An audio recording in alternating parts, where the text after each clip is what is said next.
Okay, so today we are starting with the central problems of an economy. Central problems of an economy.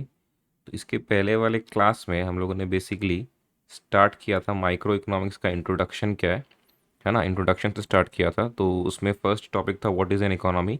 उसमें पढ़ा था कि an economy is a system which provides people the means to work and earn a living.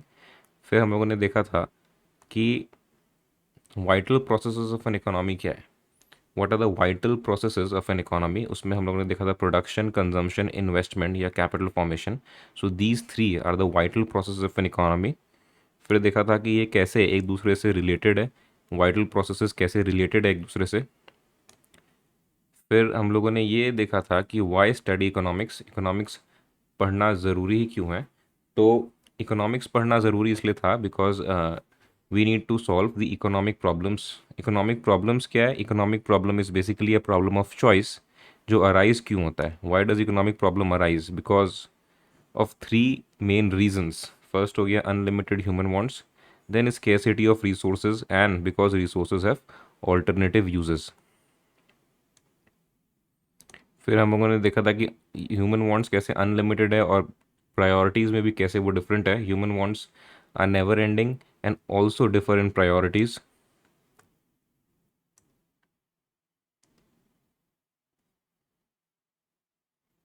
Okay, so उसके बाद देखा था कि scarcity of resource का मतलब क्या होता है। Scarcity basically means limitation of supply in relation to demand for a commodity. फिर देखा था कि रिसोर्सेज के ऑल्टरनेटिव यूजेस हैं। ऑल्टरनेट यूजेस का क्या मतलब होता है।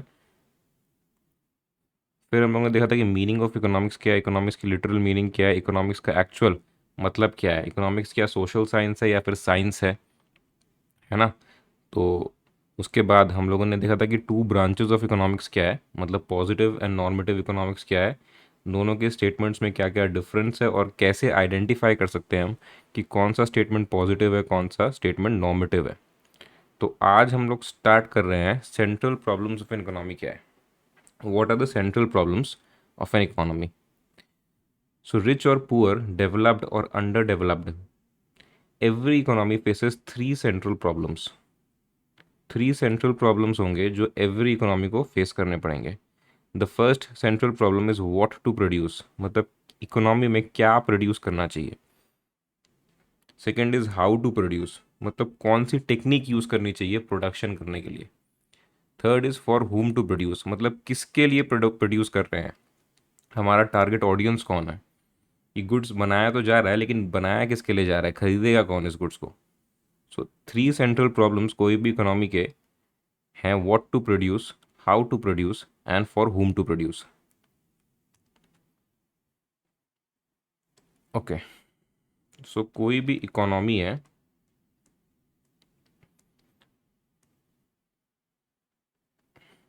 उसके लिए हम लोगों ने देखा था कि इकोनॉमिक प्रॉब्लम क्या चीज़ है। इकोनॉमिक प्रॉब्लम, इकोनॉमिक प्रॉब्लम क्या है? इकोनॉमिक प्रॉब्लम इज बेसिकली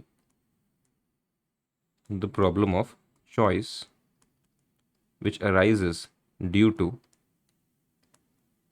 क्यों अराइज होती है, because of unlimited wants, limited resources या फिर scarce resources, and because those scarce resources have alternate uses। तो हम लोगों ने देखा था कि इकोनॉमी में इकोनॉमिक प्रॉब्लम का क्या मतलब है। This is economic problem, economic problem का क्या मतलब है। अब ये इकोनॉमिक प्रॉब्लम है the problem of choice. Problem of choice क्यों होती है? Because there are unlimited wants, limited resources and they have alternative uses. ध्यान से सुनना, क्योंकि ह्यूमन वांट्स अनलिमिटेड है, क्योंकि रिसोर्सेज लिमिटेड है, एंड बिकॉज वो लिमिटेड रिसोर्सेज के भी ऑल्टरनेटिव यूजेस है, तो हमें ये डिसाइड करना पड़ेगा कि जो लिमिटेड रिसोर्सेज हैं, जो लिमिटेड रिसोर्सेज हैं उसको कौन कौन से यूजेस में, कौन कौन से यूजेस में एलोकेट किया जाए। बिकॉज उसके ऑल्टरनेटिव यूजेस हैं कि भाई एक लैंड है तो वो तो वीट कल्टीवेशन के लिए भी यूज़ हो सकता है, बिल्डिंग बनाने के लिए भी यूज़ हो सकता है, ऑफिस बनाने के लिए भी यूज़ हो सकता है। तो उस लैंड को कितना कितना एलोकेट करें कल्टीवेशन में, कितना एलोकेट करें बिल्डिंग बनाने में, कितना एलोकेट करें ऑफिस बनाने में, ताकि maximum satisfaction of human wants हो सके। बिकॉज ऑल ह्यूमन वांट्स तो सेटिस्फाई हो ही नहीं सकते, क्योंकि अनलिमिटेड लैंड तो है ही नहीं, क्योंकि लिमिटेड लैंड है और उसको ऐसे एलोकेट करना पड़ेगा कि मैक्सिमम ह्यूमन वांट्स सेटिस्फाई हो सके, है ना। तो ये जो है, because of unlimited human wants, limited resources and alternative uses basically leads to the problem of allocation of resources. कि ये तो डिसाइड कर लिया कि रिसोर्सेज लिमिटेड है और उसके ऑल्टरनेटिव यूजेस है, अब ये देखना पड़ेगा कि उस रिसोर्सेज को कैसे कैसे एलोकेट किया जाए ताकि maximum satisfaction of human wants हो सके। तो ये जो problem of allocation of resource है ना, problem of allocation of resource जो है, इसी को बोलते हैं central problem of an economy, है ना। तो central problem of an economy जो है वही है problem of allocation of resource. अब आपको इतना याद रखने की कि ये इकोनॉमिक प्रॉब्लम है और economic problem problem of choice है, और ये economic problem actually leads to the central problem of an economy, ये याद रखने की कोई ज़रूरत नहीं है। ये मैंने आपको इसलिए एक्सप्लेन किया है क्योंकि आपको ये पता होना चाहिए कि इकोनॉमिक प्रॉब्लम जो हम लोग बोल रहे हैं and central problems of an economy जो बोल रहे हैं, ये दोनों एक टर्म नहीं है, दीज आर डिफरेंट टर्म्स। आप इसमें कभी कंफ्यूज मत होइए कि economic problem and central problems of an economy same thing है। ये सेम थिंग नहीं है, ये दोनों डिफरेंट कॉन्सेप्ट्स है। इकोनॉमिक प्रॉब्लम है problem of choice, central problem of an economy is problem of allocation of resource. Of course economic problem ही leads to central problems of an economy, लेकिन दोनों terminologies different है। तो ये दो जो डिफरेंट टर्मिनोलॉजीज है, इसमें कंफ्यूज मत होइए, इसलिए मैंने आपको बताया कि इकोनॉमिक प्रॉब्लम क्या है और central problems of an economy क्या है ना। A problem of allocation of resource is basically the central problem of an economy. मतलब अब economy has to allocate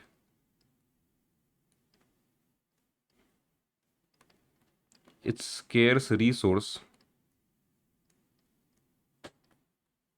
to different uses and decide, economy को अपने स्केर्स रिसोर्सेज डिफरेंट यूजेस में allocate करना पड़ेगा और डिसाइड करना पड़ेगा एक्चुअल में what to produce,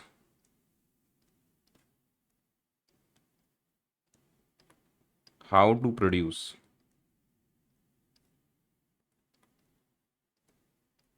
and for whom to produce. तो आप ये समझ लीजिए कि इकोनॉमी में दो प्रॉब्लम्स हैं। फर्स्ट है इकोनॉमिक प्रॉब्लम, मतलब the problem of choice, and the second is the central problems of an economy, जिसको हम लोग बोलते हैं problem of allocation of resource. तो problem of allocation of resource मतलब economy has to allocate its scarce resources to different uses, different uses में allocate करना पड़ेगा स्केर्स रिसोर्सेज को और डिसाइड करना पड़ेगा what to produce, how to produce and for whom to produce. अच्छा, अगर इकोनॉमी में रिसोर्सेज स्केर्स होते ही नहीं तो क्या आपको डिसाइड करना पड़ता क्या व्हाट टू प्रोड्यूस? आपको डिसाइड नहीं करना पड़ता, फिर आपके जो नीड है वो प्रोड्यूस कर लेते। फिर बस अगर लैंड है, अगर अनलिमिटेड लैंड है तो उसको कल्टीवेशन में भी लगा दो, बिल्डिंग प्लेसेस के लिए भी इनफ लैंड है, बिल्डिंग फैक्ट्रीज के लिए भी इनफ लैंड है, क्योंकि रिसोर्सेज स्केर्स है इसलिए आपको डिसाइड करना पड़ रहा है कि व्हाट टू प्रोड्यूस, है ना।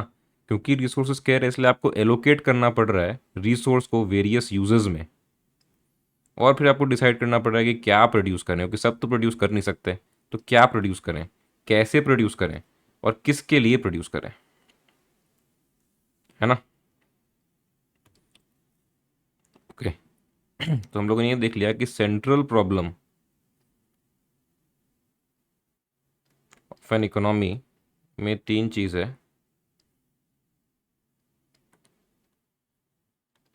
What to produce. अब ये व्हाट टू प्रोड्यूस जो है इसके दो पार्ट्स है। फर्स्ट इज व्हाट गुड्स और services to be produced, and quantity of each such goods. To be produced. मतलब व्हाट टू प्रोड्यूस में ये भी आता है कि व्हाट टू प्रोड्यूस, मतलब what goods and services to be produce and how much to produce. कि मतलब गुड्स एंड सर्विसेज कौन कौन से प्रोड्यूस करें, और जो जो गुड्स एंड सर्विसेज प्रोड्यूस कर रहे हैं वो कितनी कितनी क्वांटिटी में प्रोड्यूस करें, है ना। व्हाट टू प्रोड्यूस मतलब what goods and services to be produce and the quantity of each such goods and services to be produced. Okay, second वाला है हाउ टू प्रोड्यूस, मतलब choice of technique of production, है ना। कि what to produce मतलब goods and services कौन कौन से प्रोड्यूस करें, कितनी कितनी क्वांटिटी में प्रोड्यूस करें। हाउ टू प्रोड्यूस मतलब कैसे प्रोड्यूस करें, कौन सी टेक्निक लगा के प्रोड्यूस करें। क्या ज़्यादा लेबर इंटेंसिव प्रोडक्शन करें या ज़्यादा कैपिटल इंटेंसिव प्रोडक्शन करें, कि कैपिटल ज़्यादा यूज़ करें प्रोडक्शन में या ज़्यादा लेबर यूज़ करें, है ना। एंड थर्ड जो है for whom to produce, basically आपकी टारगेट ऑडियंस कौन है जिसके लिए आप प्रोड्यूस करना चाहते हैं। तो आप प्रोड्यूस किसके लिए करेंगे, उसी आदमी के लिए आप प्रोड्यूस करेंगे जो केपेबल है उस चीज़ को परचेज करने के लिए, है ना। वही गुड्स एंड सर्विसेज आपको प्रोड्यूस करना है जो आदमी केपेबल है बाय करने के लिए। कि अगर आप फ्री मार्केट इकोनॉमी में है तो आप बेसिकली रिच लोग के लिए प्रोड्यूस कर रहे हो, क्योंकि रिच लोग ही केपेबल हैं उस चीज़ को बाय करने के लिए, है ना। अब आप ये तो देख लिया आपने कि what to produce, how to produce and for whom to produce, ये central problems of an economy है। Central problems of an economy मतलब every economy has to decide what to produce, how to produce and for whom to produce, because the resources are scarce. क्योंकि resources scarce है इसलिए economy को decide करना पड़ेगा what to produce, how to produce, for whom to produce. अगर resources scarce नहीं होते, resources के ऑल्टरनेटिव यूजेस नहीं होते, तो कुछ डिसाइड करना ही नहीं पड़ता कि व्हाट टू प्रोड्यूस, फिर तो जो है सब प्रोड्यूस कर लो ना, क्योंकि रिसोर्सेज तो एम्पल क्वांटिटी में अवेलेबल है। तो फिर सोचने की क्या ज़रूरत है कि ये प्रोड्यूस करें और ये प्रोड्यूस नहीं करें, सोचने की ज़रूरत ही नहीं है। जो आपको चाहिए सब कुछ प्रोड्यूस कर लो, लेकिन because resources are in scarce quantity आपको डिसाइड करना पड़ेगा what to produce, how to produce, for whom to produce. और ये सेंट्रल प्रॉब्लम है कोई भी इकोनॉमी की, चाहे वो इंडिया हो, चाहे वो यूएस हो, चाहे वो पाकिस्तान हो, चाहे वो बांग्लादेश हो, कोई भी इकोनॉमी हो, उसको ये डिसाइड करना ही पड़ेगा कि what to produce, how to produce, for whom to produce, because resources सबके पास ही स्केर्स हैं, है ना।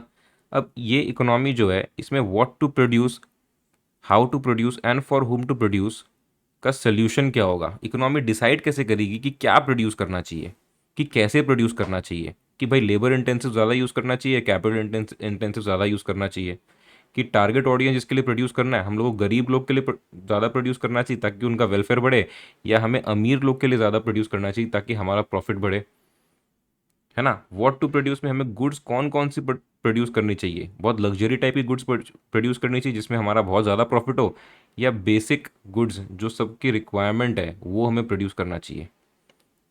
तो वो जो सोल्यूशंस हैं, मतलब ये तो सेंट्रल प्रॉब्लम्स हैं आपको, कि मैंने आपके लिए मैंने 3 क्वेश्चंस थ्रो कर दिया कि what to produce, how to produce, for whom to produce. इसके जो सोल्यूशंस हैं वो डिपेंड करेगा कि आप कौन सी इकोनॉमी में हैं। क्या आप फ्री मार्केट इकोनॉमी में हैं, या आप कंट्रोल्ड इकोनॉमी में हैं, या आप मिक्स्ड इकोनॉमी में हैं। अभी आप सिर्फ टर्म सुन लीजिए कि फ्री मार्केट इकोनॉमी में है, या कंट्रोल्ड इकोनॉमी में है, या मिक्स्ड इकोनॉमी में है। ये 3 टाइप्स ऑफ इकोनॉमीज है।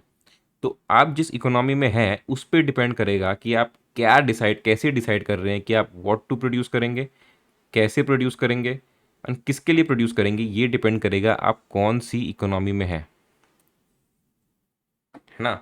कि अगर आप कंट्रोल्ड इकोनॉमी में हैं जिसमें गवर्नमेंट ही सब कुछ कंट्रोल कर रही है, तो गवर्नमेंट ये चाहेगी कि वही गुड्स प्रोड्यूस हों जिससे गरीबों का ज़्यादा से ज़्यादा भला हो। वो गुड्स प्रोड्यूस ना हो, रिसोर्सेज उस गुड्स में ना जाए जिससे अमीरों का भला हो, क्योंकि गवर्नमेंट जो इकोनॉमी को कंट्रोल कर रही है तो गवर्नमेंट का बेसिकली मोटिव रहता है social welfare, public welfare, public का वेलफेयर हो।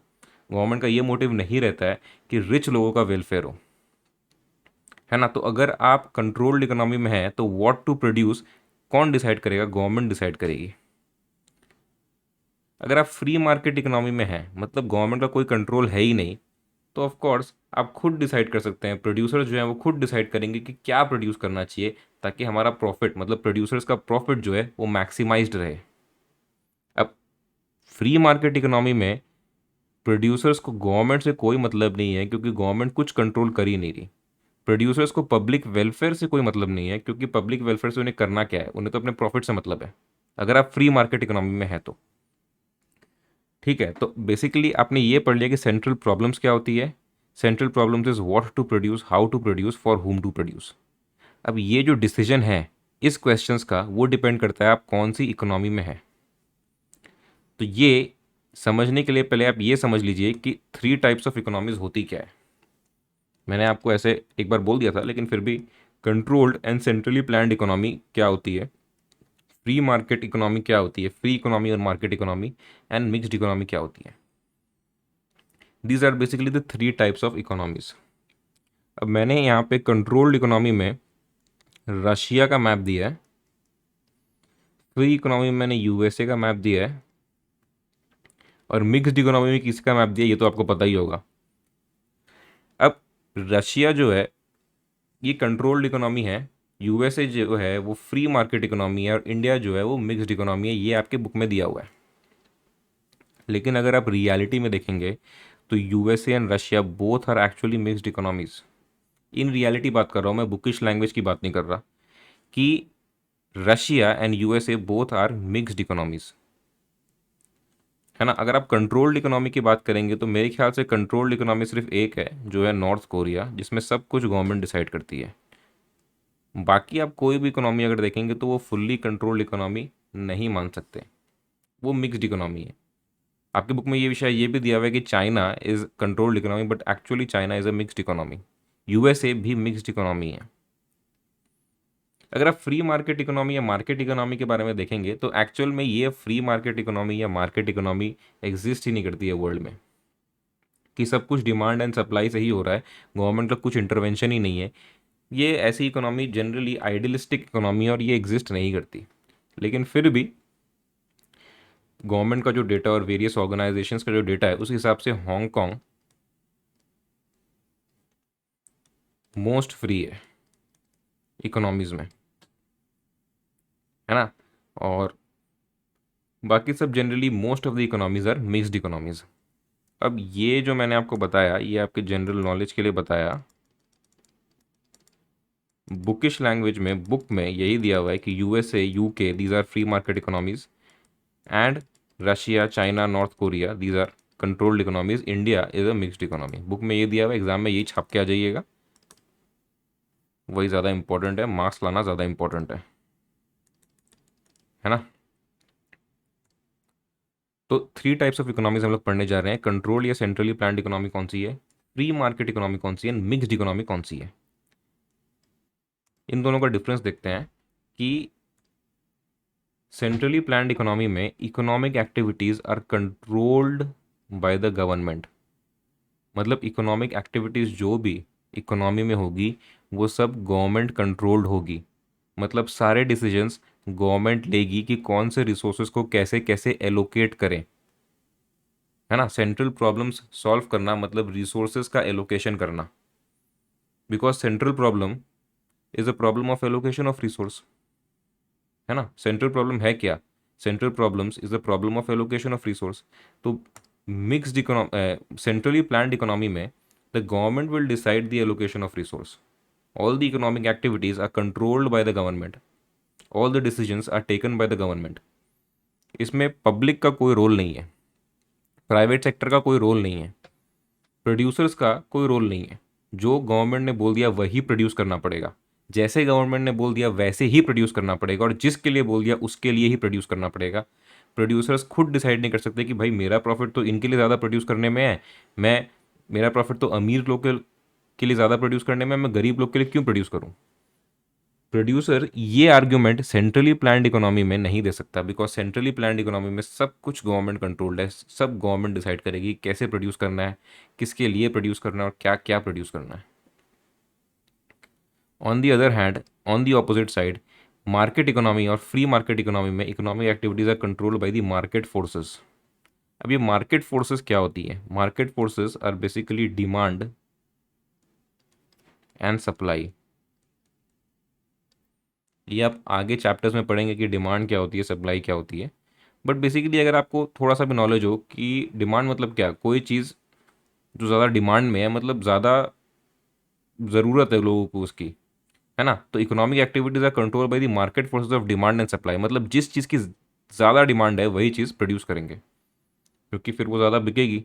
वो ज़्यादा बिकेगी क्योंकि डिमांड ज़्यादा है उसकी।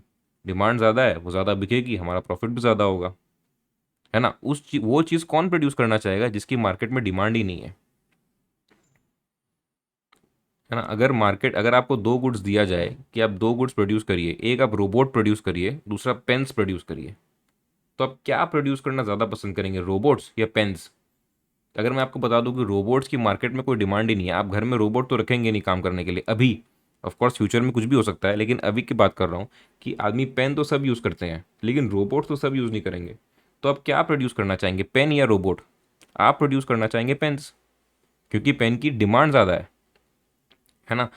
तो अगर आप फ्री मार्केट इकोनॉमी में हैं तो economic activities are controlled by market forces of demand and supply. आप फ्री है पेन्स प्रोड्यूस करने के लिए क्योंकि उसकी डिमांड ज़्यादा है। लेकिन अगर आप सेंट्रली प्लान्ड इकोनॉमी में होते और सेंट्रली प्लान्ड इकोनॉमी में गवर्नमेंट आपको बोल देती कि नहीं, आपको रोबोट ही प्रोड्यूस करना पड़ेगा। हाँ कि भाई इकोनॉमी में पेन की डिमांड ज़्यादा है लेकिन उससे गवर्नमेंट को कोई मतलब नहीं है, तो आपको रोबोट ही प्रोड्यूस करना पड़ेगा। तो अगर आपका प्रॉफिट रोबोट में कम भी होता तो भी आपको रोबोट ही प्रोड्यूस करना पड़ता है, क्योंकि गवर्नमेंट ने बोल दिया सेंट्रली प्लान्ड इकोनॉमी में। लेकिन क्योंकि आप फ्री मार्केट इकोनॉमी में है, मार्केट इकोनॉमी या फ्री इकोनॉमी में है, तब आप जो चाहे वो प्रोड्यूस कर सकते हैं, गवर्नमेंट को उससे कोई मतलब नहीं है। आप जो चाहे वो प्रोड्यूस करिए, अपना प्रॉफिट बढ़ाइए, पैसे कमाइए, कुछ भी करिए। मिक्स्ड इकोनॉमी में क्या होता है, economic activities are govern by the market forces but regulated by the government. मतलब प्रोड्यूस आप अपने हिसाब से कर सकते हैं, लेकिन आपने ऐसे प्रोड्यूस करना है कि वो गवर्नमेंट रेगुलेट करेगी उसको। जैसे economic activities are govern by the market forces but regulated by the government. कि पेन की डिमांड तो बहुत ज़्यादा है, आप प्रोड्यूस करे जा रहे हैं पेन, और आप प्रोड्यूस करने वाले अकेले आदमी है पेन, तो एक पेन जो कि 10 रुपये में बिकना चाहिए, आप 1,000 रुपये में बेच रहे हैं। आप बेच सकते हो कि पेन की डिमांड बहुत ज़्यादा है, सबको पेन चाहिए, फिर जो आदमी गरीब है उसको भी 1,000 रुपये में पेन खरीदना पड़ेगा। लेकिन उसमें गवर्नमेंट आके इंटरवीन करेगी और रेगुलेट करेगी और बोलेगी कि नहीं नहीं नहीं, पेन का दाम एक 10 रुपये से ज़्यादा हो ही नहीं सकता। तो अगर आप चाहें भी तो भी आप ज़्यादा प्रॉफिट नहीं कमा सकते, क्योंकि गवर्नमेंट ने यहाँ पे रेगुलेशन लगा दिया है। तो मिक्स्ड इकोनॉमी क्या है, मिक्स्ड इकोनॉमी में सब कुछ फ्री इकोनॉमी की तरह चलता रहेगा unless regulated by the government, है ना। ऐसा मार्केट में बहुत बार होता है कि प्याज जो है उसका प्रोडक्शन कम हुआ तो प्याज के दाम बहुत ज़्यादा बढ़ गए, लेकिन फिर गवर्नमेंट ने आगे कुछ रेगुलेशन लगा दिया कि नहीं नहीं, प्याज के दाम जो हैं वो 20 रुपये किलो से ज़्यादा नहीं हो सकते। तो गवर्नमेंट ने कंट्रोल लगा दिया उसमें, है ना। तो भी आप प्याज के जो फार्मर्स है वो चाहे भी तो बहुत ज़्यादा प्रॉफिट नहीं कर सकते, जो प्याज के बिजनेसमैन है वो बहुत ज़्यादा प्रॉफिट नहीं कर सकते, क्योंकि गवर्नमेंट ने प्राइस फिक्स कर दिया है कि नहीं, 20 रुपये से ज़्यादा तो प्याज बिक नहीं सकता। तो that is what happens in a free market economy, कि आप जो चाहे वो कर सकते हैं अनलेस गवर्नमेंट आके आपको रेगुलेट कर दे। तो 3 टाइप्स की इकोनॉमीज़ है, एक होगी सेंट्रली प्लान्ड जिसमें सब कुछ गवर्नमेंट कंट्रोल्ड है, एक होगी मार्केट इकोनॉमी या फ्री इकोनॉमी जिसमें सब कुछ मार्केट फोर्सेस के द्वारा कंट्रोल्ड है, सब कुछ मार्केट फोर्सेस डिसाइड करते हैं, एंड मिक्स्ड इकोनॉमी जो इस दोनों का मिक्सचर है ना। ना economic decisions centrally planned economy में are driven by the motive of social welfare. मतलब गवर्नमेंट जो इकोनॉमी को कंट्रोल कर रही है, मैंने आपको कहा था कि गवर्नमेंट चाहती है कि ज़्यादा से ज़्यादा सोशल वेलफेयर हो, ज़्यादा से ज़्यादा गरीब लोग का वेलफेयर हो। लेकिन मार्केट इकोनॉमी में जो कि सब कुछ प्रोड्यूसर्स कंट्रोल कर रहे हैं, उनका मोटिव हमेशा प्रॉफिट मैक्सिमाइजेशन ही रहेगा। उन्हें क्या मतलब सोशल वेलफेयर हो, उन्हें क्या मतलब कि गरीब खाना खा रहा है कि नहीं खा रहा है, उनको अपने प्रॉफिट से मतलब है कि हमारे घर में पैसा आना चाहिए, है ना। एंड मिक्स्ड इकोनॉमी में प्रॉफिट मैक्सिमाइजेशन तो है ही मोटिव, लेकिन अगर गवर्नमेंट रेगुलेट कर दी तो सोशल वेलफेयर भी मोटिव हो जाता है ना। अब सेंट्रली प्लान्ड इकोनॉमी में resources are control by the government, government decides the price of goods. Government fully decide करेगी कौन सा गुड कितने रुपए में बिकेगा। रिसोर्सेज जो है वो गवर्नमेंट कंट्रोल कर रही है। लेकिन मार्केट इकोनॉमी में जो रिसोर्सेज है वो पीपल कंट्रोल कर रहे हैं, वो बेसिकली प्राइवेट सेक्टर के हाथ में है। The market determines the prices of goods and services, market decide करेगी कि गुड्स एंड सर्विसेज की प्राइसेस क्या होगी। कि भाई मार्केट में डिमांड बहुत ज़्यादा है तो ऑफकोर्स प्राइस भी उस चीज़ का ज़्यादा हो जाएगा। मार्केट में कोई चीज़ की डिमांड बहुत ज़्यादा हो जाती है तो आप ये देखेंगे उसका प्राइस बहुत ज़्यादा बढ़ने लग जाता है ना। अब resources are control by both the government and the people. इसमें मिक्स्ड इकोनॉमी में prices are determined by the market but regulated by the government. मैंने कहा था ना ये दोनों basically centrally planned economy and market economy का मिक्सचर जो है that is mixed economy. Centrally planned economy में public sector dominates, market economy में private sector dominates and mixed economy में both public and private sector dominate, है ना। तो अब एक बार रिवाइज करिए कि हम स्टार्ट कहाँ से किए थे। हमने बोला था कि economic problem and central problems of an economy में कंफ्यूज मत होइएगा, both are different terminologies. Of course economic problem leads to central problems, लेकिन वो उस पर ध्यान मत दीजिए, बस ये ध्यान दीजिएगा कि economic problem and central problems of economy दोनों डिफरेंट थिंग्स हैं। Economic problem is the problem of choice, but central problems of an economy is the problem of allocation of resource. ठीक है, तो economy has to allocate its scarce resources to different uses and the economy has to decide what to produce, how to produce, for whom to produce. अब मैंने आपको बताया था कि ये तीन क्वेश्चन तो सब इकोनॉमी के पास हैं कि what to produce, how to produce, for whom to produce. Every economy faces these three problems of what to produce, how to produce, for whom to produce. But the solution of these problems depends upon the type of economy that we are in.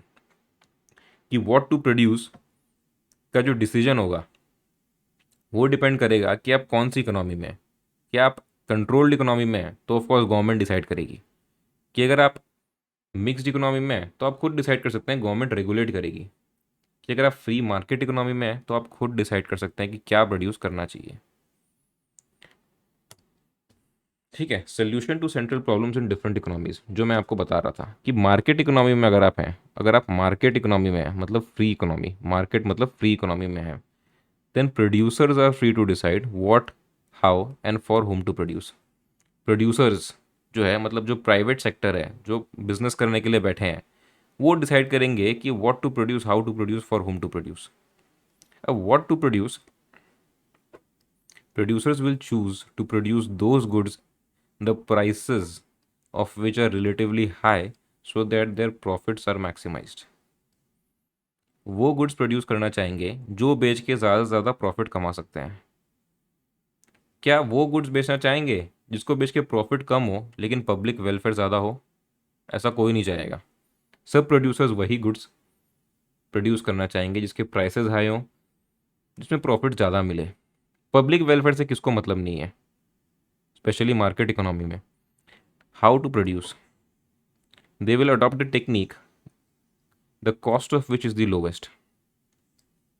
जैसे दो technique है, labour intensive technique और capital intensive technique. तो producer ये देखेगा कि labour intensive employ करें या कैपिटल इंटेंसिव एम्प्लॉय करें। अब पता चला जिस एरिया में प्रोड्यूसर रहता है उस एरिया में लेबर एबंडेंट है, वो कोई ट्राइबल टाइप का एरिया है या फिर कोई गांव एरिया है जिसमें लेबर एबंडेंट है, जहाँ पे अनएम्प्लॉयमेंट बहुत है, तो लेबर जो है सस्ते में मिल जाएगा क्योंकि अनएम्प्लॉयमेंट है, लेबर सबको काम चाहिए और लेबर बहुत है। तो लेबर इंटेंसिव टेक्निक प्रोड्यूसर हमेशा एम्प्लॉय करना चाहेगा। लेबर इंटेंसिव मतलब जिसमें लेबर ज़्यादा यूज़ हो, कैपिटल इंटेंसिव मतलब जिसमें कैपिटल ज़्यादा यूज़ हो, कैपिटल मतलब पैसा जिसमें ज़्यादा यूज़ हो। अगर प्रोड्यूसर ऐसे एरिया में है जिसमें लेबर बहुत कॉस्टली है तो वो हमेशा कैपिटल इंटेंसिव टेक्निक यूज़ करना चाहेगा जिसमें लेबर कम से कम यूज़ हो क्योंकि लेबर बहुत कॉस्टली है। तो अल्टीमेटली ये है कि वो ऐसी टेक्निक यूज़ करना चाहेगा जिससे उसका कॉस्ट ऑफ प्रोडक्शन कम आए, है ना, कॉस्ट ऑफ प्रोडक्शन जिससे उसका कम आए। And for whom to produce, for those buyers who are willing to offer them better price, जो ज़्यादा अच्छा प्राइस देगा उसके लिए प्रोड्यूस करेंगे। तो मार्केट इकोनॉमी में producers are free to decide what, how and for whom to produce. Government का इसमें कोई इंटरवेंशन नहीं होता है, प्रोड्यूसर आराम से डिसाइड करेगा क्या प्रोड्यूस करें, किसके लिए प्रोड्यूस करें, कैसे प्रोड्यूस करें और प्रॉफिट ज़्यादा से ज़्यादा मैक्सिमाइज करें, ज़्यादा से ज़्यादा पैसा कमाएं। मार्केट इकोनॉमी में अगर हैं तो, अगर सेंट्रली प्लान्ड इकोनॉमी में है, सेंट्रली प्लान्ड इकोनॉमी में अगर हैं तो decisions related to what, how, for whom to produce are taken by the central authority. Central authority जैसे कि गवर्नमेंट हो गया, या कोई गवर्नमेंट अगर सेंट्रल अथॉरिटी को एम्प्लॉय करे तो वो डिसाइड करेगा what, when, what to produce, how to produce, for whom to produce. अब इसका मोटिव क्या होगा? गवर्नमेंट का मोटिव होता है पब्लिक वेलफेयर का। गवर्नमेंट का ये मोटिव नहीं रहता है कि प्रोड्यूसर का प्रॉफिट ज़्यादा से ज़्यादा मैक्सिमाइज हो। गवर्नमेंट का ये मोटिव रहता है हमेशा कि पब्लिक वेलफेयर मैक्सिमाइज हो। इसलिए सेंट्रली प्लान्ड इकोनॉमी में जहाँ सब कुछ गवर्नमेंट कंट्रोल करेगी, गवर्नमेंट का मोटिव रहेगा पब्लिक वेलफेयर, है ना। What to produce those goods and services which are most useful to the society, most useful to the society, जिससे पब्लिक वेलफेयर बढ़े, जिसकी सोसाइटी को सबसे ज़्यादा अभी ज़रूरत है, वो गुड्स एंड सर्विसेज प्रोड्यूस करें। वो गुड्स एंड सर्विसेज प्रोड्यूस नहीं करना है जिससे प्रोड्यूसर का प्रॉफिट मैक्सिमाइज हो, जो सोसाइटी में कॉस्टली बिक रही है, वो गुड्स एंड सर्विसेज नहीं। वो गुड्स एंड सर्विसेज जिसकी सोसाइटी को सबसे ज़्यादा ज़रूरत है, वो प्रोड्यूस करेंगे किसमें? सेंट्रली प्लान्ड इकोनॉमी में। How to produce technique which is most beneficial to the society. जैसे अगर बहुत अनएम्प्लॉयमेंट है तो लेबर इंटेंसिव टेक्निक ज़्यादा प्रेफर्ड होगा कैपिटल इंटेंसिव के ऊपर, बिकॉज अनएम्प्लॉयमेंट ज़्यादा है। तो गवर्नमेंट ये चाहेगी कि ज़्यादा से ज़्यादा लेबर को एम्प्लॉयमेंट मिल जाए, ज़्यादा से ज़्यादा लोग अपना पैसा कमा के जी सकें, क्योंकि अनएम्प्लॉयमेंट बहुत ज़्यादा है। तो इसलिए गवर्नमेंट ये चाहेगी कि अनएम्प्लॉयमेंट कम हो, सबको जॉब्स मिले, ऐसी टेक्निक एम्प्लॉय की जाए, है ना। फॉर whom टू प्रोड्यूस, किसके लिए प्रोड्यूस करना है? For those residents who are suffering from hunger और starvation even if it leads to losses. अगर लॉसेस भी हो, गवर्नमेंट को उससे कोई मतलब नहीं है। वो गुड्स एंड सर्विसेज प्रोड्यूस करे जिससे पब्लिक वेलफेयर मैक्सिमाइज हो, जिससे गरीब को खाना मिल सके, जो भूखा मर रहा है उसको खाना मिल सके, कोई सोसाइटी में भूखा ना मरे। ऐसे गुड्स एंड सर्विसेज प्रोड्यूस करो, ऐसे लोग के लिए प्रोड्यूस करो, और ऐसी टेक्निक एम्प्लॉय करो जिससे ज़्यादा से ज़्यादा लोग का भला हो सके, है ना। थर्ड में आ जाएं अगर, solution to central problems in different economies में, मार्केट इकोनॉमी में क्या होगा? अच्छा, मार्केट इकोनॉमी तो हम लोग ने ऑलरेडी पढ़ लिया। This is basically mixed economy. Mixed economy में क्या होगा? मिक्स्ड इकोनॉमी में decisions regarding what, how, for whom to produce are taken on the basis of market forces as well as on the basis of social considerations।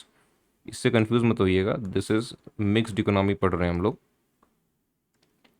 तो decisions regarding what, how and for whom to produce are taken on the basis of market forces as well as on the basis of social considerations. Because ये जो economy है, mixed economy, is basically a mixture of centrally planned economy and free market economy. In certain areas of production, producers are free to decide with a view to maximize profits. But in certain other areas, decisions are taken entirely on the basis of social considerations। कोई कोई area में तो हो सकता है कि producer को decide करने देते कि भाई तुमको जो प्रोड्यूस करना है प्रोड्यूस करो। लेकिन कोई कोई एरिया में ऐसा हो सकता है कि गवर्नमेंट रेगुलेट करे कि नहीं भाई, ट्रेन में अगर किसी को ट्रैवल करना है तो टिकट का भाड़ा नॉर्मल स्लीपर क्लास में 500 रुपये से ज़्यादा नहीं हो सकता, चाहे उसमें गवर्नमेंट में रेलवे को लॉस ही क्यों ना हो। लेकिन गवर्नमेंट को क्या करना है? पब्लिक वेलफेयर मैक्सिमाइज करना है। इसलिए गवर्नमेंट बोल देगी नहीं, बाकी सेक्टर्स तो ठीक है, लेकिन रेलवेज, क्योंकि लोगों की ज़रूरत है, लोगों को ट्रैवल रेलवे से करना है, ज़्यादा से ज़्यादा लोग रेलवे से ट्रैवल करते हैं, फ्लाइट से कम लोग ट्रैवल कर पाते हैं। तो रेलवे का जो भाड़ा है स्लीपर क्लास का, वो 500 रुपये से ज़्यादा नहीं होना चाहिए। तो वो होता है मिक्स्ड इकोनॉमी में कि प्रोड्यूसर्स, तुम कुछ कुछ एरिया में तो खुद डिसाइड कर लो, लेकिन एक दो सेक्टर मैं रेगुलेट करूंगा जिससे पब्लिक वेलफेयर मैक्सिमाइज हो सके, जिससे लोगों को प्रॉब्लम्स नहीं हो, जिससे लोगों की प्रॉब्लम्स कम हो सके।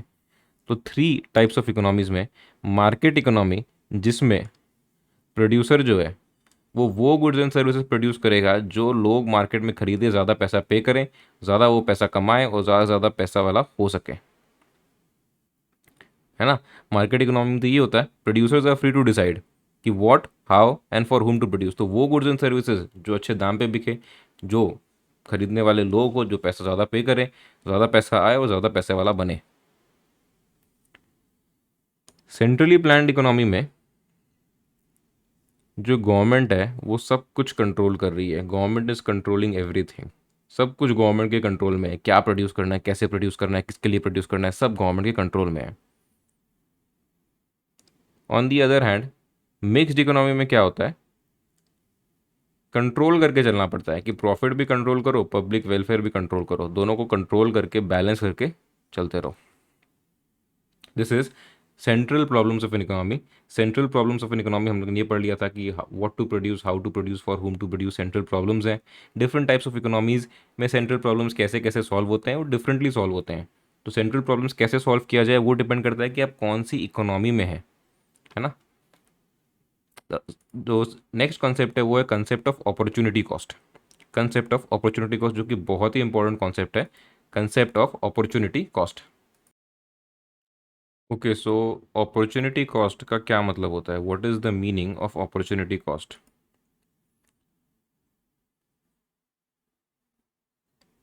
इकोनॉमिक प्रॉब्लम मतलब the problem of choice.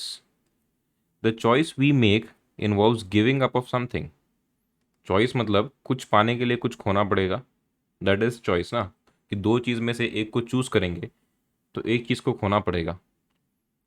So the economic problem, the problem of choice, the choice we make involves giving up of something. This is explained by the concept of opportunity cost. है ना? तो the cost, it is the cost of the next best alternative foregone. Basically ये definition सब लोग use करते हैं कि it is the cost of next best alternative foregone, but I would suggest cost की जगह अगर आप इसको वैल्यू पढ़ें, it is the value of next best alternative foregone, तो आप बेटर समझ पाएंगे। It is the value of next best alternative foregone, मतलब अगर ये नहीं करते कुछ और करते, है ना, क्योंकि हम ये कर रहे हैं इसलिए वो कुछ और जो हम करते वो नहीं कर पा रहे। तो it is the value of loss जो हमें वो करने से मिलता, मतलब वो करने से कुछ फायदा मिलता। इसको समझिए, it is the loss of alternative output which a resource might have produced. मतलब एक रिसोर्स को आप एक यूज़ में लगा रहे हैं, जैसे लैंड को आप कल्टीवेशन में लगा रहे हैं, अगर कल्टीवेशन में नहीं लगाते तो उसको बिल्डिंग बनाने में लगाते, बिल्डिंग बनाने में लगाते तो एक ऑल्टरनेटिव आउटपुट आता ना उसका, उस लैंड का ऑल्टरनेटिव आउटपुट हो गया बिल्डिंग बनाना, तो वो बिल्डिंग तो बना नहीं पाए। तो वो बिल्डिंग बनाने से जितना फ़ायदा होता वो अपॉर्चुनिटी कॉस्ट है कल्टीवेशन करने का। It may be defined as the loss of output in use two, loss of output in use two मतलब बिल्डिंग बनाना, when the resources are employed not in use two, मतलब building बनाने में तो लगाए नहीं, बट इन यूज वन मतलब cultivation में लगा दिए लैंड को। So it may be defined as the loss of output in use two, loss of output in use 2 when resources are employed not in use 2 but in use 1. It is the cost of alternative commodity sacrificed in order to produce a particular commodity. Okay, so the cost of alternative commodity sacrificed, जो commodity आप sacrifice कर दिए in order to produce a particular commodity is the opportunity cost of producing that commodity. मतलब अगर land में building बन सकता था और लैंड में कल्टीवेशन भी हो सकता था, लेकिन आपने कल्टीवेशन किया, तो बिल्डिंग नहीं बनाने से जो लॉस हुआ ना वो कल्टीवेशन करने का अपॉर्चुनिटी कॉस्ट है। मुझे पता नहीं आप समझ पा रहे हैं कि नहीं, लेकिन ये डेफिनेशन से जो समझा समझ लिया। अब इसको एक बार इग्नोर करिए और एक एग्जाम्पल में आइए। ठीक है, समझ लीजिए डिफरेंट यूजेस ऑफ लैंड क्या क्या हो सकते हैं और मार्केट वैल्यू क्या होता है उसका। ठीक है, तो डिफरेंट यूजेस ऑफ लैंड में या तो आप लैंड में प्रोडक्शन ऑफ वीट कर सकते हैं, समझ लीजिए प्रोडक्शन ऑफ वीट करके आपको 19,000 रुपीज़ मिलता, या आप प्रोडक्शन ऑफ राइस कर सकते हैं, प्रोडक्शन ऑफ राइस करने से आपको 20,000 रुपीज़ का फ़ायदा होगा। मतलब मैं बोलना चाह रहा हूँ कि डिफरेंट यूज ऑफ लैंड में अगर आप वीट प्रोडक्ट प्रोड्यूस करेंगे और वीट मार्केट में सेल करने जाएंगे तो आपका वीट जो है वो मार्केट में 19,000 में बिक जाएगा, लेकिन अगर आप राइस प्रोड्यूस करते हैं उसी लैंड में, वो लैंड में वीट भी प्रोड्यूस हो सकता है, राइस भी प्रोड्यूस हो सकता है, लेकिन अगर आप राइस प्रोड्यूस करते हैं और उसको मार्केट में बेचने जाते हैं तो राइस जो है 20,000 रुपीज़ में सेल हो जाएगा। ठीक है। आप राइस नहीं प्रोड्यूस करके मेज़ भी प्रोड्यूस कर सकते हैं। अगर आप मेज़ मार्केट में बेचने जाएंगे तो मेज़ 8,000 रुपीज़ में सेल होगा। और अगर आप सब छोड़ के पल्सेस प्रोड्यूस करते हैं तो आपका जो पल्सेस है वो मार्केट में,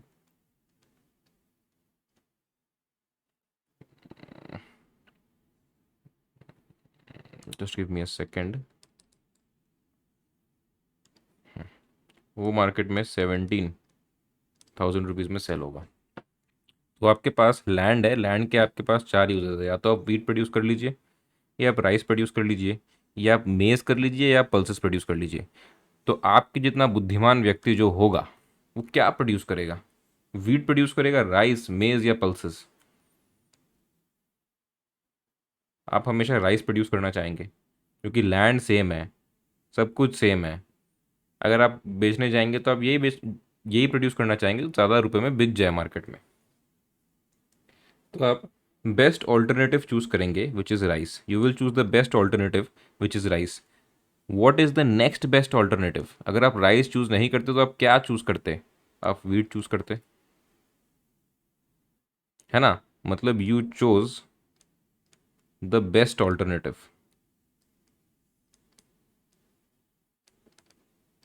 which is rice. Next best alternative क्या है?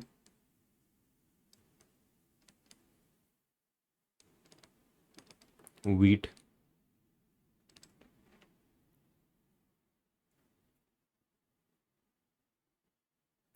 So opportunity cost of producing rice is value of wheat foregone, which is basically rupees 19,000. Opportunity cost of producing rice is the value of wheat foregone. कि अगर आप rice produce कर रहे हैं तो आप वीट प्रोड्यूस नहीं कर पा रहे, लेकिन क्योंकि अगर आप राइस प्रोड्यूस नहीं करते तो नेक्स्ट बेस्ट ऑल्टरनेटिव तो आपका वीट ही था प्रोड्यूस करना। हो सकता है कुछ रीजंस की वजह से अगर आप राइस प्रोड्यूस नहीं कर पाते तो आप वीट प्रोड्यूस करते। तो क्योंकि आप राइस प्रोड्यूस कर रहे हैं तो आप वीट प्रोड्यूस नहीं कर पा रहे। तो राइस प्रोड्यूस करने का अपॉर्चुनिटी कॉस्ट है वीट का वैल्यू जो आप प्रोड्यूस नहीं कर पा रहे। मतलब it is the value of next best alternative foregone. मतलब जो आप फॉरगो कर चुके हैं, जो आप नहीं कर पाए, है ना? तो जो भी आपका ऑल्टरनेटिव्स रहेंगे उसमें से आप बेस्ट ऑल्टरनेटिव चूज करेंगे। जो नेक्स्ट बेस्ट ऑल्टरनेटिव का वैल्यू होगा वो होगा बेस्ट ऑल्टरनेटिव का अपॉर्चुनिटी कॉस्ट।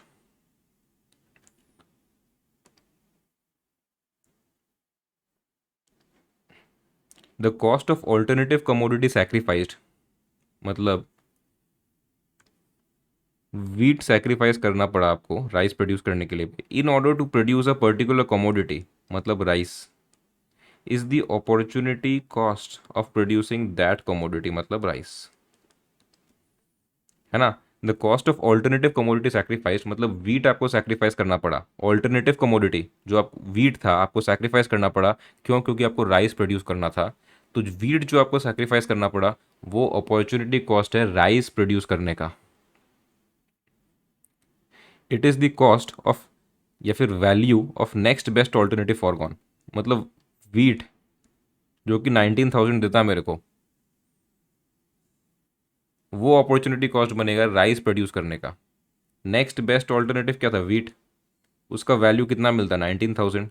सो अपॉर्चुनिटी कॉस्ट राइस का कितना हुआ? 19,000। यहाँ पे हम देखना था कि opportunity cost of rice is equal to value of wheat forgone which is 19,000, है ना? अच्छा, एक और चीज़ जो कन्फ्यूजन रहता है वो मैं एक बार दूर करना चाह रहा हूँ।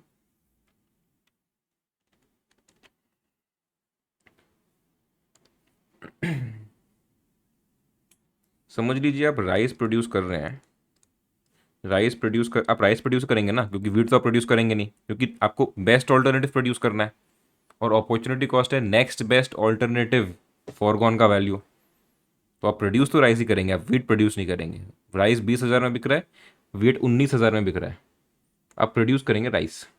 अब राइस प्रोड्यूस करने में आपका कॉस्ट कितना लगा, समझ लीजिए लेबर का आपका लगा 10,000, वाटर इरिगेशन का आपका लगा 6,000, पैकेजिंग करना पड़ा राइस का, उसका आपका लगा 2,000। अल्टीमेटली राइस प्रोड्यूस करने का 18,000 आपका खर्चा आ गया। सो राइस का कॉस्ट कितना है,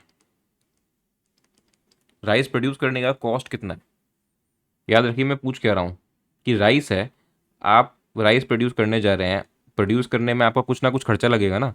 तो आप राइस प्रोड्यूस करने में लेबर एम्प्लॉय करेंगे, वाटर एम्प्लॉय करेंगे। राइस ऐसे तो आप जाके किसी को मुट्ठी में पकड़ा नहीं देंगे ना, आपको तो पैकेज करने के बेचना पड़ेगा।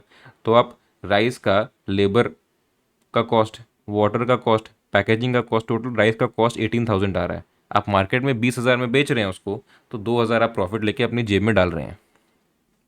लेकिन राइस का कॉस्ट कितना आया, राइस प्रोड्यूस करने का कॉस्ट कितना है? 18,000 कॉस्ट राइस प्रोड्यूस करने का।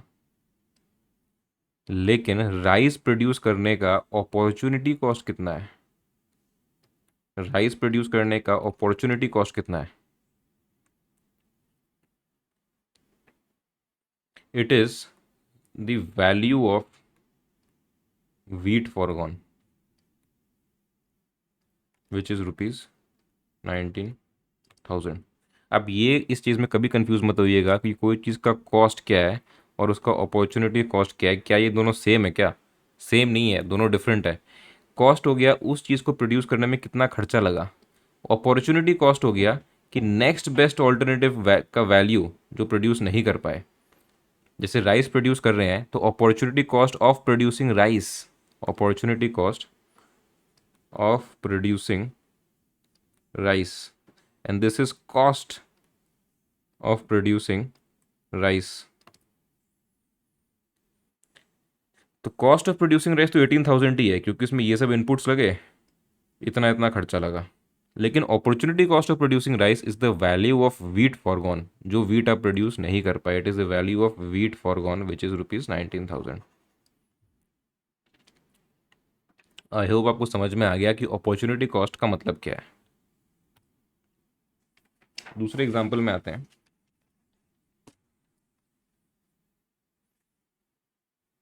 समझ लीजिए आपने क्लास 11 12 सब पास कर लिया, ठीक है, ग्रेजुएशन वगैरह सब कर लिया, अभी आप जा रहे हैं जॉब के लिए। आपके पास जॉब ऑप्शंस अवेलेबल हैं ये तीन। नंबर 1, बैंक के एग्जीक्यूटिव बन जाइए, ₹30,000 पर मंथ सैलरी आपको मिल जाएगी। कॉमर्स पढ़ के जा रहे हैं तो बैंक के एग्जीक्यूटिव तो बन ही सकते हैं, तो आपको 30,000 पर मंथ सैलरी मिल जाएगी।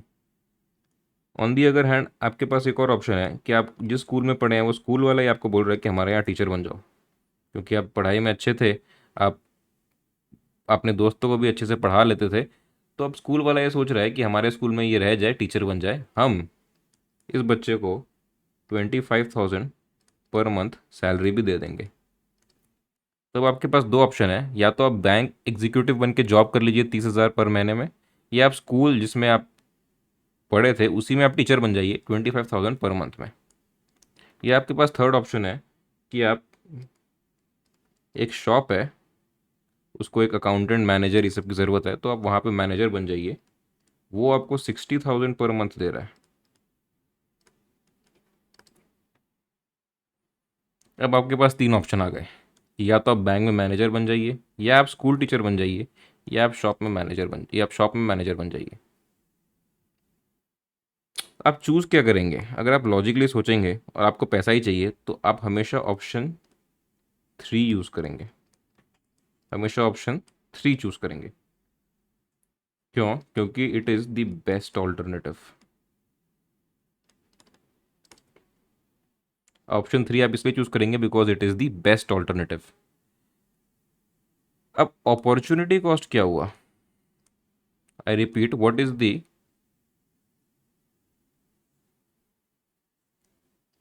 opportunity cost of choosing option 3?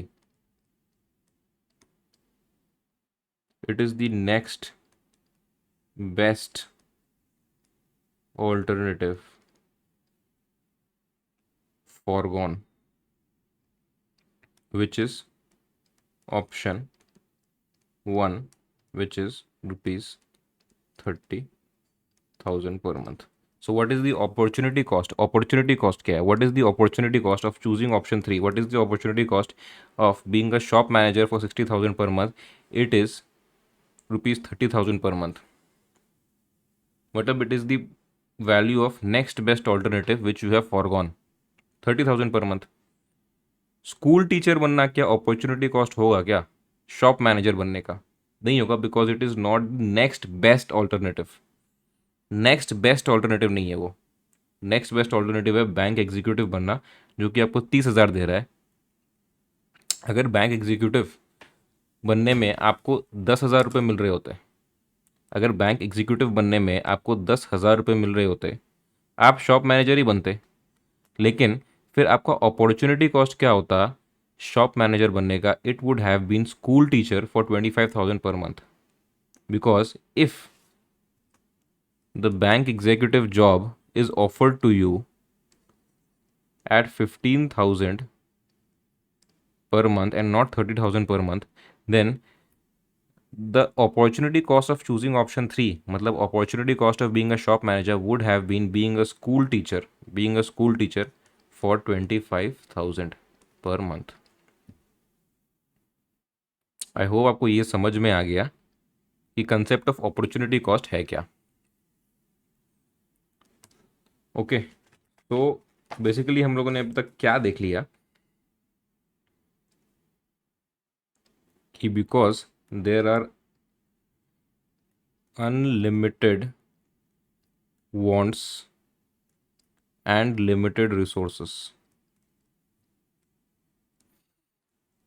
Unlimited want and limited resources, these two collectively lead to economic problem,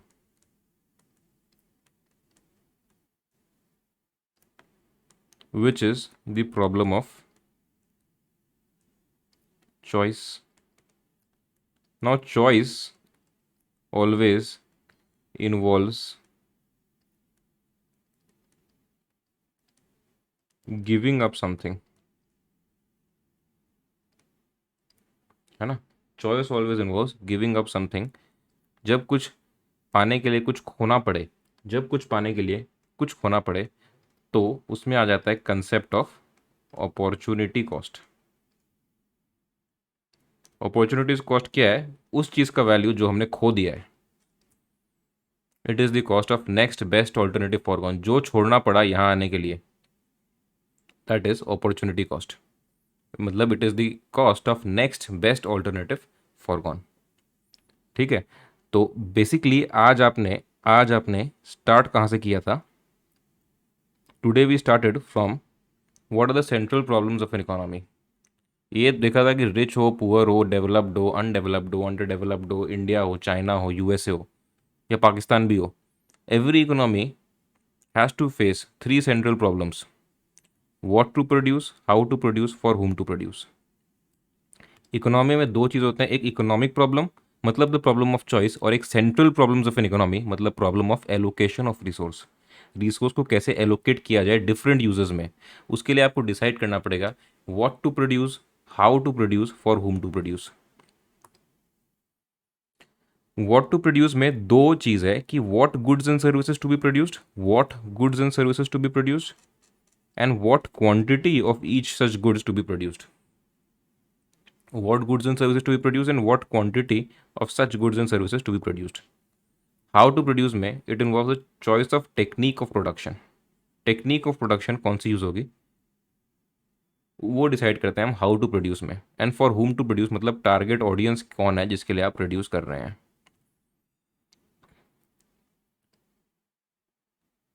फिर हमने देखा था कि जो आंसर्स है, what to produce, how to produce, for whom to produce के लिए ये डिसीजंस जो लिए जाएंगे वो डिपेंड करेंगे हम किस इकोनॉमी के अंदर है।